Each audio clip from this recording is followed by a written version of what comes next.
Hey y'all, what's up? I hope everyone is having a good day. I am giving my WrestleMania Night 1 predictions. I know it's been a while. I got a lot of stuff that I have recorded and have not um, put up.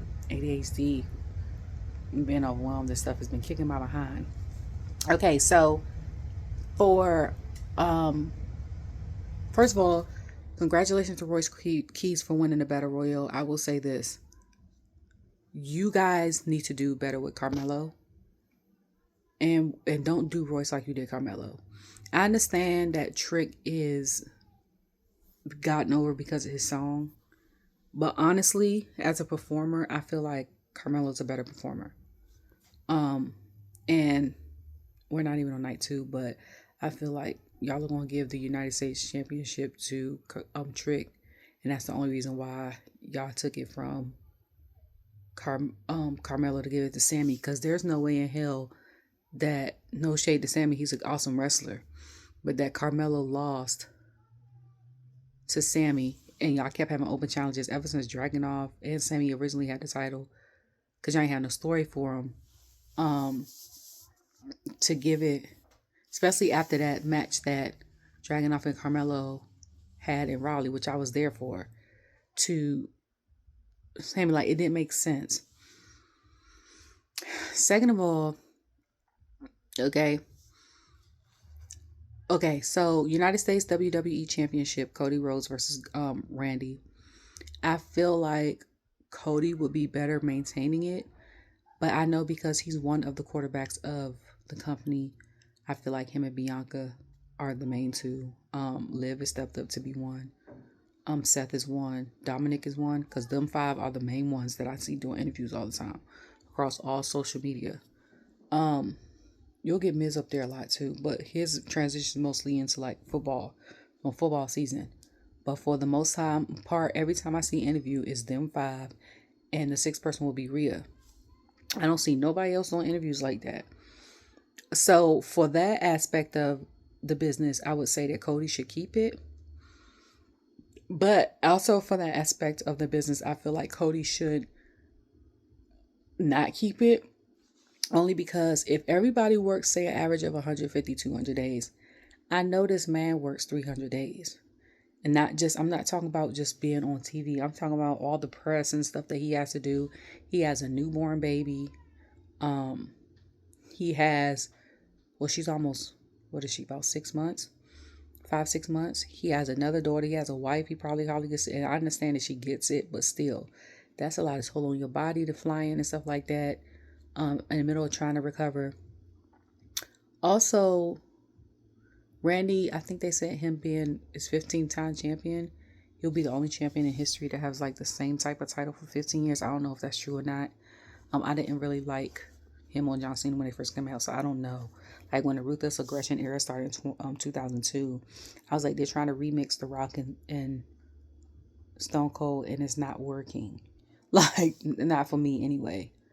Um, I feel like it would be good for history and to give Cody a break, but I feel like that won't last long. Like everyone says, as veterans, they're having fun doing this at this point.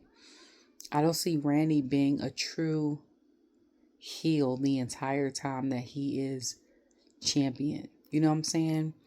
It'd be different if KO was there. Like, I miss him being there. It'd be different if KO was there, or like we get Randy versus Royce, or Randy versus like Solo, or Randy versus Tomo or Jacob, or Drew. If we do all of those and his promos are better. But as far as that, I don't see him being champion for long. I do see him winning only because of the situation with Pat. And also WrestleMania and wrestling. Can we get it so that every WrestleMania Cody ain't got to bleed? Okay? For the past 4 years. No, three, nope. 3 years. Every time he's main event in WrestleMania, he's bleeding. 40, Rock beat the hell out of him with the Mama Rhodes belt. Okay? 41, John Cena beat him the hell with the title. I think Randy did the same thing. I think he has maybe like an open stitch or something right here, and every time they hit it, it opens, whether he agrees to it or not. He's the only one that got to be bloody for it to be felt. Okay. Now the Women's Championship, Stephanie Valkyria versus my girl Liv. Liv been my girl since before she cashed in against Ronda in 2022. So I'm not on the bandwagon. She been my girl. Okay. I like Stephanie. She does well. She's getting better with her English. She's learning really fast compared to all the other people that are international. But I will say, I love that they're giving people that are different cultures,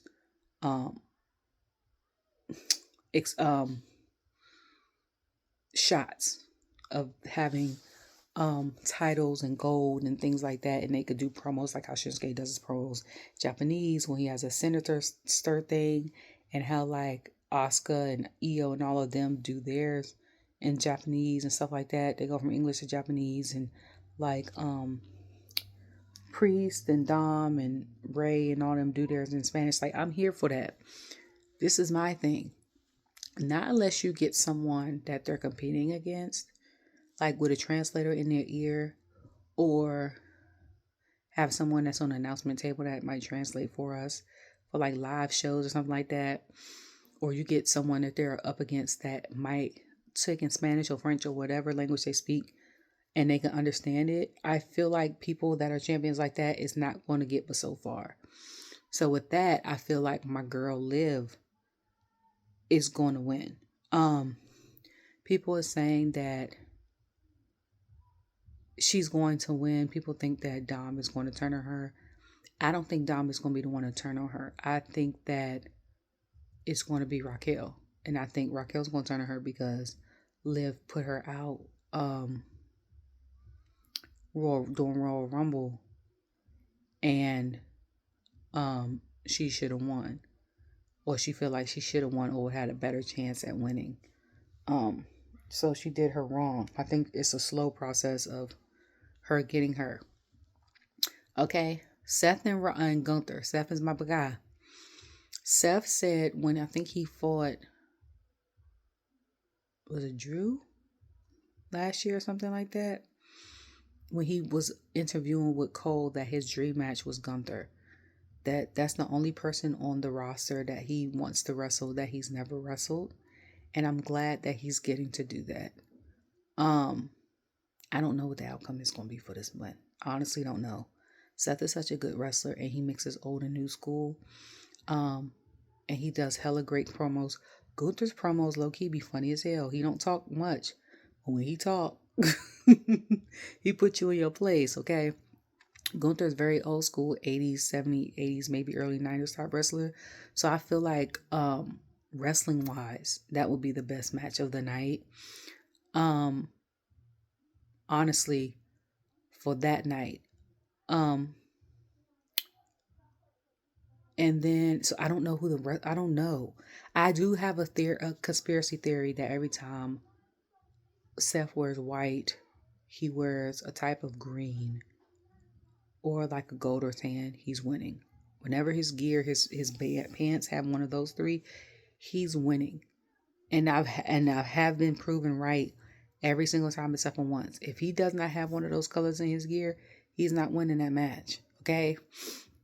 AJ versus Becky. This is gonna be an interesting one because it's very much AJ is in the fold. She's kind of like a Roman. She doesn't come all the time. My thing is, if she wins, will she be like Roman and still come like part-time, or will she come more? Number two is, people were saying that before the Four Horsewomen, because they always try to say the Four Horsewomen is what changed it because of what was going on in this, that, and third, and Nikki and all them helped break doors, but they didn't give them that much time. I feel like personally that AJ Lee and Paige had set the standard before Becky and them. People are saying that Paige is coming back to WWE.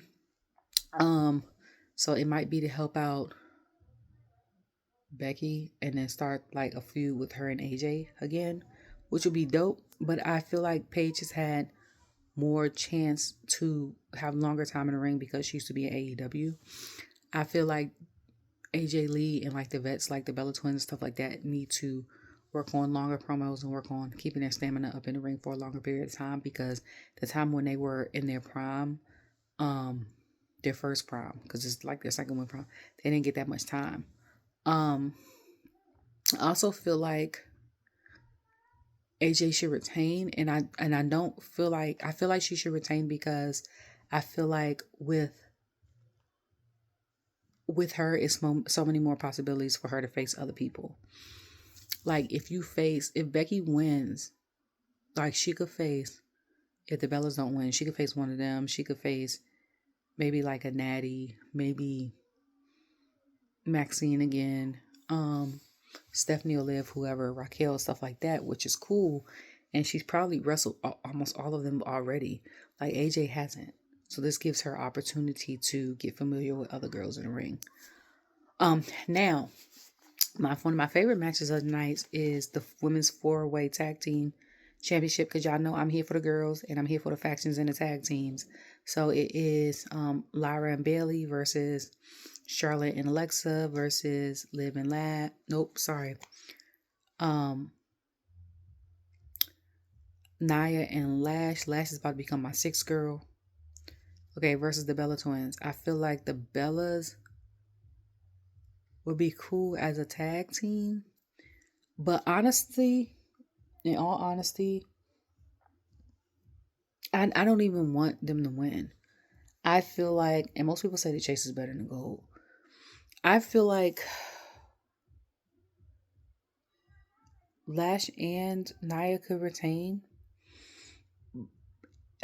And my heart wants me to say Charlotte and Liv should get the title back.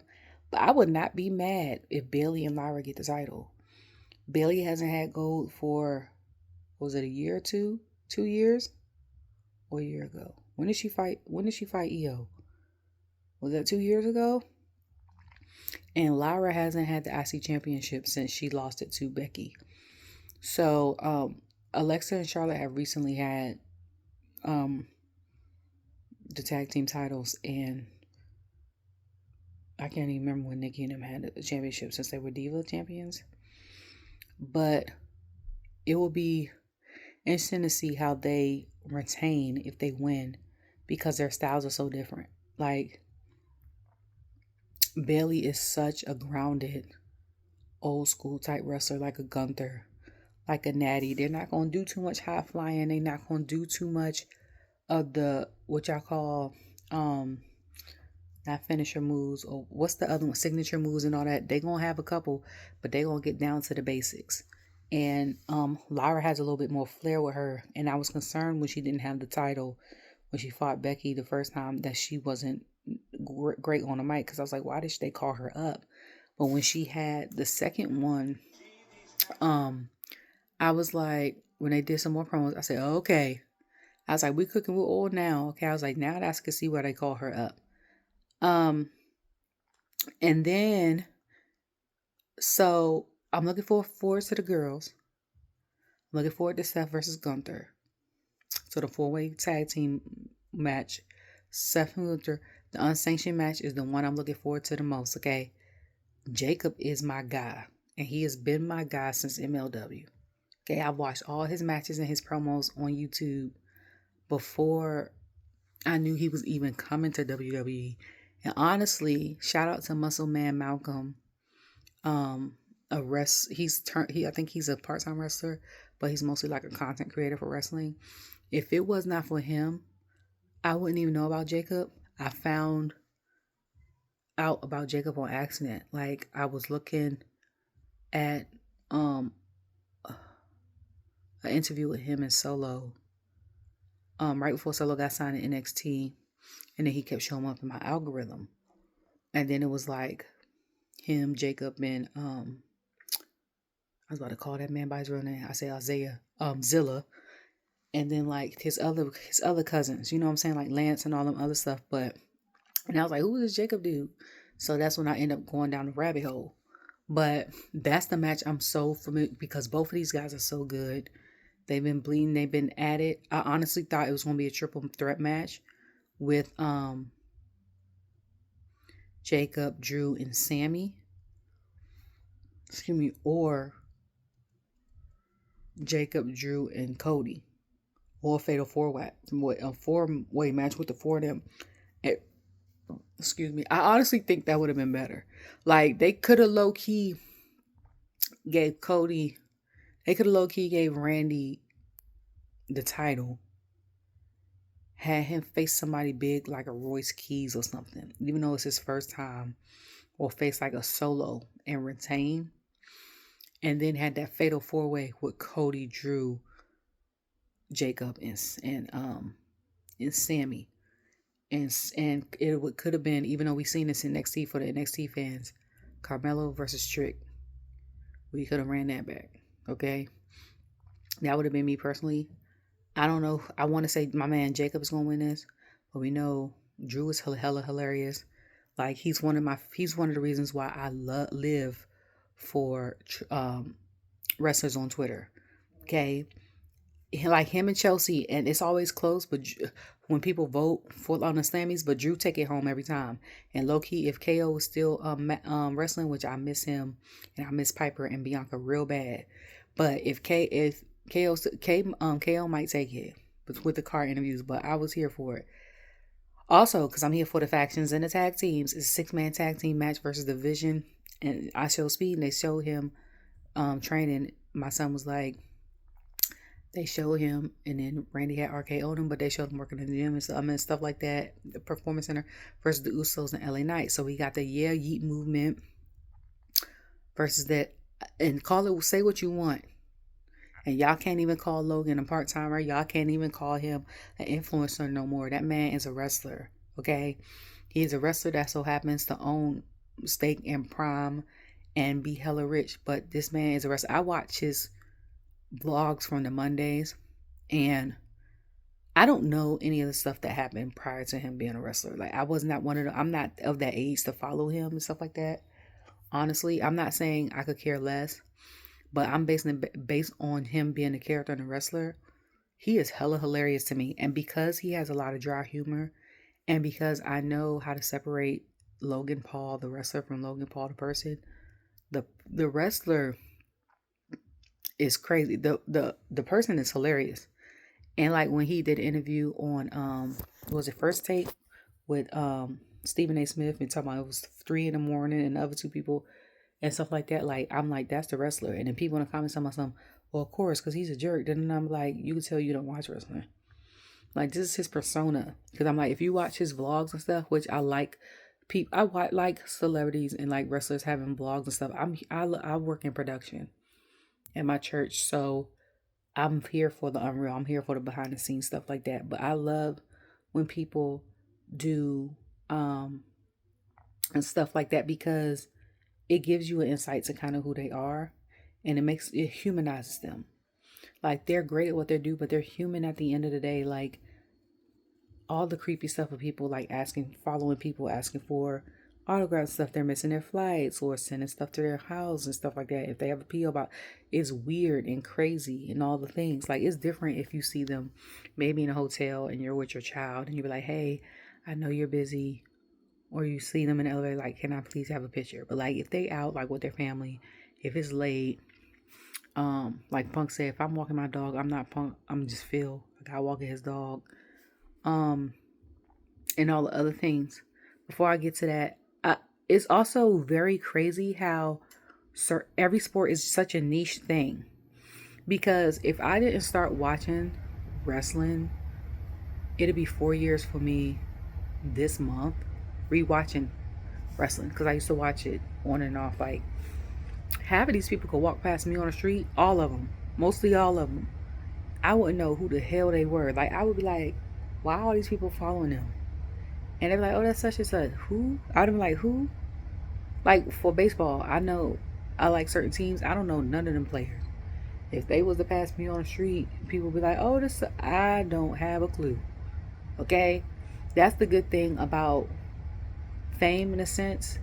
If you're not deep in like especially when it comes to sports, if you're not deep in like the IWC or WWE or AEW or TNA or GCW or MLW or all the other ones,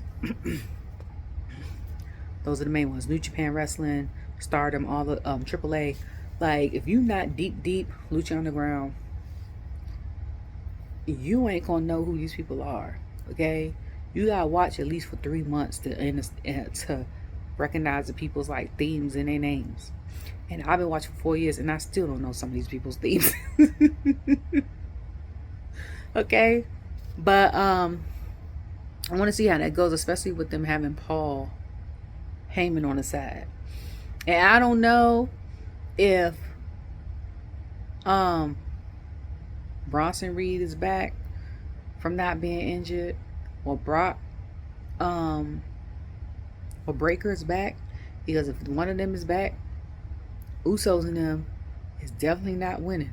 Okay, because first of all, Logan be cheating with that knuckle thing. Okay.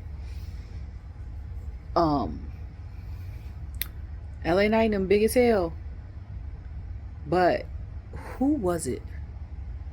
Was it Punk or somebody said Logan, before he became a WWE superstar, when he was in high school, was number 3 in the state of Ohio for wrestling in high school. He said the state of Ohio. Like, Ohio used to have Ohio Valley Wrestling. I don't know if that's still a thing. They used to send people to developmental there, or FCW or something like, or Memphis. That's how good it is. That's like being a number 1 football player in Texas. Football is big in Texas. You know what I'm saying? So like, he has skill. With all of this going on, as much as I love the Usos and LA Knight, I'm giving that to the Vision. Only because logically, not unless somebody screws something up, it doesn't make sense for them to lose. The future of the company is literally half of, some of them is in this match. Like, it's literally Braun Breaker. When I think of the future, I think of Dominic Mysterio, Logan Paul, Braun Breaker. If they put him in where he's supposed to be and do him right, like they did at NXT, Grayson Waller. Okay, because we're not gonna sleep like he don't know how to wrestle and stuff. Okay, them 4 off the rip: Carmelo, Trick, Oba, Javon. All of them guys in the next 15 years is going to be in place of the Randys, the Rays, the Codys, the Romans, the CM Punks, the Seths, all of the Drews, they're taking their spots. Okay, you might have like Theory and Bronson Reed and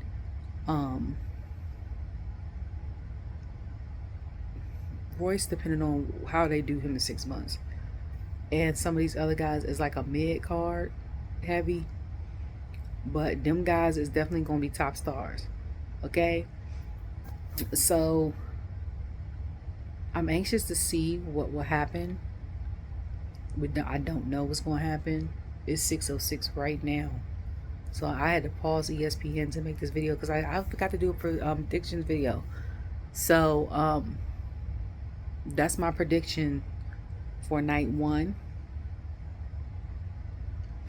And come back tomorrow for my prediction for night 2. Bye.